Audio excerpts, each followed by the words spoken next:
اندر نہ تھوڑی سی، آپ 24 گھنٹے دنیا کمائیں، کوئی منع نہیں کرتا، مال کمائیں، جائیدادیں بنائیں، حلال کمائیں، جتنا مرضی کمائیں، لیکن نہ کچھ تھوڑا سا اپنے آپ کو دین کے لیے، صرف مالی طور پر نہیں۔ ہمارے ہاں ایک بہت بڑا مسئلہ یہ بن گیا کہ صرف مالی طور پر ہم سمجھتے ہیں دین کی مدد کر دیں۔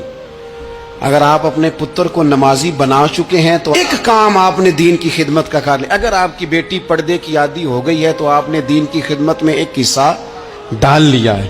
اگر آپ کے گھر کے اندر آپ ان ساری چیزوں کو بین کرنے میں کامیاب ہو گئے، یا ایھا الذین آمنوا قوا انفسکم واہلیکم نارا، ایمان والوں خود بھی دوزخ سے بچو، اپنے اہل خانہ کو بھی بچاؤ۔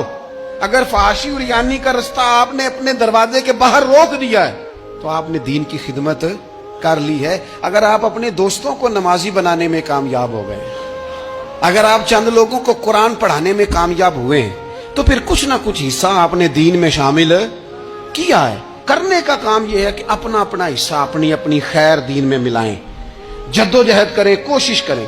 دو جملے بول کر، جب کوئی بندہ کہہ رہا ہو نا جی بڑا مشکل ہے دین پہ عمل کرنا، تو اسے کہیں دین پہ چلنا تو آسان ہے، دین پہ چلنا ہی تو آسان ہے۔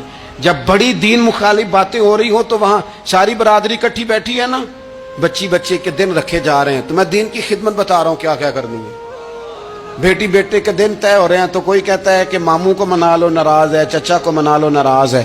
یہ میں اپنا درد دل آپ کے سامنے رکھ رہا ہوں۔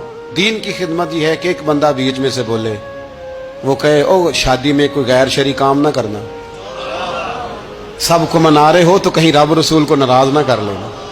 یہ تیری دین کے لیے خدمت ہو جائے گی، یہ تیری دین کے لیے خدمت ہو جائے گی۔ وہ جس شخص نے جاتے جاتے رستے میں کہا تھا نا حضرت عبداللہ مزنی کو کہ میں ایک مدینے میں چاند چڑھا دیکھ کے آیا ہوں کہ جس کے قریب سے جو گزرتا ہے اسے بھی نور ملتا ہے، تو اس کی ایک بات گھر کر گئی، جناب عبداللہ مزنی مدینے والے کے عاشق ہو گئے۔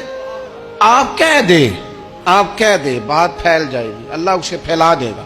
اپنے مقام پر بیٹھ کر اپنے میں فیکٹری کے مالک سے کہا کرتا ہوں کہ تو نا مسجد ضرور بنا چھوٹی سی، دفتر والوں سے کہا کرتا ہوں کہ یہاں نا نماز باجماعت کا بندوبست ضرور کراؤ۔ میں کہتا ہوں یہ سارے دین کے کام ہیں۔ آپ اپنے حلقہ یا سر میں کہیں یہاں نماز باجماعت ہوگی، یہاں سویرے آتے ہی پہلے تلاوت ہوگی، یہاں پہلے قصیدہ بردہ شریف، آپ کوئی خیر کے کام میں اپنا حصہ ڈالتے رہیں، انشاءاللہ یہیں سے چنگاریاں بنیں گی، یہیں سے انقلاب برپا ہوگا۔ اور امام جعفر صادق کے قول پر اپنی بات سمیٹوں گا۔ کسی نے کہا تھا میں دین کی تبلیغ کرنا چاہتا ہوں، تو فرمانے لگے سوکھا حال ہے، تو دین پہ عمل کرنا شروع کر